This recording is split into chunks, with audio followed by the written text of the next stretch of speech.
It's time for Next Step Monday as we look back on this past Sunday's sermon and jumpstart our week with a few thoughts. Here's Pastor Dave Pack.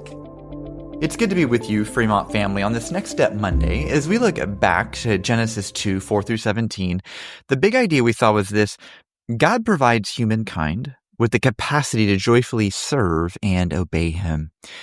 Now, the point of this section, we're meant to see Genesis 2, 3, and 4 as one section, and the main focus is how did we lose paradise in chapter 3? But in order to do that, first, the divine author has inspired the human author to show us how good things were in chapter 2, so we understand the devastation of the fall.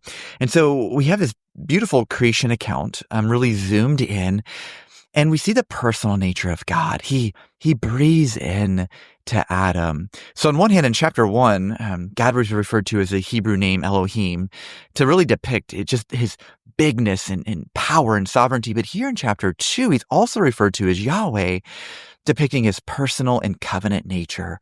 The beautiful thing is God is both of those things. Now, as we come kind of towards the end of this section, we're introduced to the tree of life and the tree of the knowledge of good and evil. Now, the tree of life is in the center of the garden, and that's very telling. Adam, humans, you are not the center of the universe. God is. We are dependent on Him. We are the clay. He is the potter. And he basically says, eat to your heart's content. I've thrown this lavish spread for you. You just cannot eat of the tree of the knowledge of good and evil, because when you do that, you will die. And so what we have here really early on in the Bible are these covenant stipulations. God saying to Adam, keep these covenant stipulations, be faithful, and you will receive the covenant blessings of life. But reject this covenant, and you'll receive the covenant curses, which is death. Now, the problem is Adam is our covenant representative. We are linked to him. So kind of as it goes with him, so it goes with us. And sadly, Adam must not have remembered just the incredible goodness of chapter 2. God had provided so much, and eventually he will eat of the tree of the knowledge of good and evil. How many times do we fail to see God's commands apart from His provision, as if they're not one and the same? Perhaps Adam and later Eve thought, well, maybe God's holding out on us.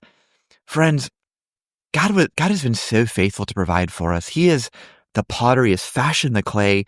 We can trust that when He gives us His commands, He's not holding out on us. He is doing this for us. Now, here's the beautiful thing of what we're meant to see in this passage. If Adam couldn't be faithful to the covenant in Genesis 2 before sin entered the world, we have no chance to perfectly obey in a Genesis 3 world. But that's the good news of the Bible, that we had a better Adam, a second Adam, who was our covenant representative, who kept all the covenant stipulations in our place. And then rather than receiving life, He received death, so that even though we broke the covenant with God, we can receive life because of the great exchange that took place. So I would encourage us this week to marvel not at our great obedience and our ability to obey God perfectly, but let's marvel at the second Adam, the Lord Jesus Christ, who obeyed perfectly, that one day we can be completely restored to paradise. Let's reflect on that goodness this week.